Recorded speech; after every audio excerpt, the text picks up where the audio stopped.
Good morning friends, welcome to the channel the hidden chemist. तो इस channel पे हम लोग मेनली केमिस्ट्री पढ़ते हैं ग्रेजुएशन के लिए।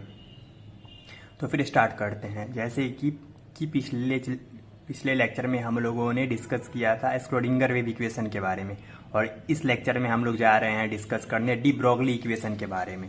डी ब्रॉगली इक्वेशन ये एक बहुत ही छोटा टॉपिक है, प्लस बहुत ही आसान टॉपिक भी है, जो कि एग्जाम में हम लोग को हमेशा पूछते हैं। कभी वे लोग डायरेक्ट क्वेश्चन दे देंगे, तो फिर कभी वे लोग शॉर्ट नोट्स में डाल देते हैं। तो फिर स्टार्ट करते हैं डी ब्रॉगली इक्वेशन। इसको हम लोग बोलते हैं डुअल नेचर ऑफ इलेक्ट्रॉन भी बोलते हैं, क्योंकि ये हम लोग को इलेक्ट्रॉन के दो कैरेक्टर के बारे में बात करता है। The first character is the particle character and the second character is the wave character. So in 1924 में लुइस डी ब्रॉगली, जो कि फ्रांस के एक साइंटिस्ट है, लुइस डी ब्रॉगली ने ये बताया, सजेस्ट किया कि सारे मटेरियल पार्टिकल, जो भी माइक्रो साइज के पार्टिकल्स होते हैं, वो आपको बिहेव करते हैं पार्टिकल के साथ साथ वेव का भी पार्टिकल, दोनों के कैरेक्टर को शो करते हैं। That is the particle character and wave character.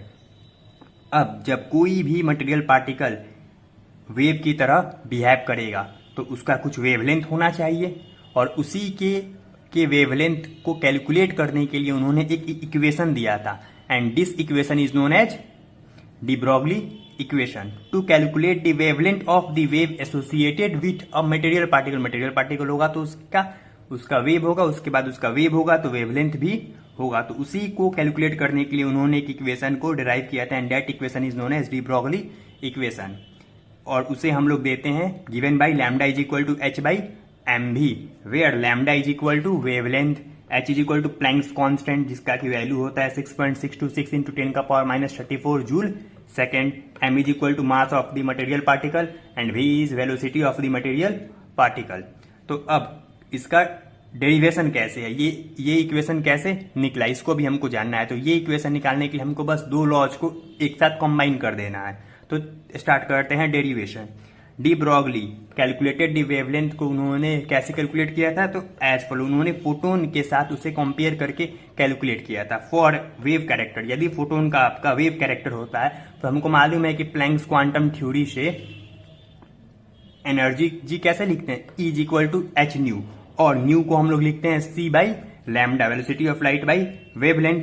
तो फिर H इंटू न्यू, न्यू का वैल्यू क्या हो गया C अपॉन लैम्डा। हम जब इसको पुट कर देंगे तो E is equal to H C upon lambda हो जाएगा। और ये आइंस्टीन का इक्वेशन तो फिर सबको मालूम ही है, E is equal to M C square होता है। तो ये आइंस्टीन का इक्वेशन है पार्टिकल कैरेक्टर के लिए, और ये आपका प्लैंक्स का इक्वेशन है वेव कैरेक्टर के लिए। अब जैसा कि हम लोग देख रहे हैं, ये भी एनर्जी के बराबर है, ये भी एनर्जी के बराबर है, तो इक्वेशन 1 और 2 से ये दोनों पार्ट भी एक दूसरे के बराबर होंगे। डेट्स वाई तो इक्वेट कर देंगे यदि हम लोग इक्वेशन 1 2 को, तो हम लोग को मिलता है H C upon lambda is equal to M C square. अब यहाँ पर सी कैंसिल हो जाएगा, ये स्क्वायर और ये सी कैंसिल हो गया, तो H upon lambda is equal to M C. तो फिर लैम्डा दैट इज वेवलेंथ को हम लोग हमेशा लैम्डा से ही डिनोट करते हैं। तो फिर लैम्डा इज इक्वल टू क्या होगा, H by M C. But ये इक्वेशन, क्योंकि हमको मालूम है कि हम लोगों ने किसके साथ कंपेयर किया है, फोटोन के साथ, और फोटोन क्या होता है, आपको लाइट का एक छोटा सा पार्टिकल होता है। तो फिर लाइट का पार्टिकल है, लेकिन हम लोग तो फिर बात कर रहे हैं इलेक्ट्रॉन्स के लिए, और ये कोई भी मटेरियल पार्टिकल के लिए। तो फिर यदि इस इक्वेशन को अप्लाई करना है किसी भी इलेक्ट्रॉन के लिए, तो फिर मास हम लोग इसका मास ऑफ दैट पार्टिकल से चेंज कर देंगे, और वेलोसिटी ऑफ लाइट हम लोग किससे चेंज कर देंगे, वेलोसिटी ऑफ मटेरियल पार्टिकल से, भले वो इलेक्ट्रॉन हो या कुछ भी हो। ओके, तो इसको यदि हम लोग चेंज करते हैं तो हमको क्या मिलता है, by replacing mass of photon by mass of material particle and velocity of light by velocity of material particle, we can write lambda is equal to H by M B, and this is the same equation जो कि हम लोगों ने पढ़ा था de Broglie equation में।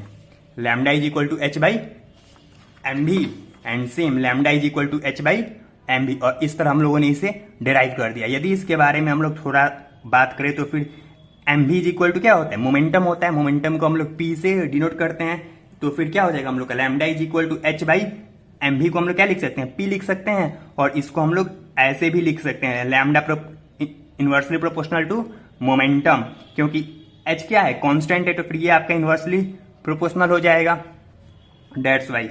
सो the wavelength is inversely proportional to momentum and this was all about de Broglie equation. तो फिर इसके बाद हम लोग जब भी मिलेंगे तो फिर अब हम लोग करेंगे हाइजेनबर्ग अनसर्टेनिटी प्रिंसिपल को नेक्स्ट लेक्चर में। Okay then thank you, bye. यदि आपको ये लेक्चर सही लगता है तो फिर आप इसको दूसरे तक भी पहुंचाएं और इस चैनल को आप लोग क्या करें, सब्सक्राइब करें, लाइक करें एंड शेयर करें।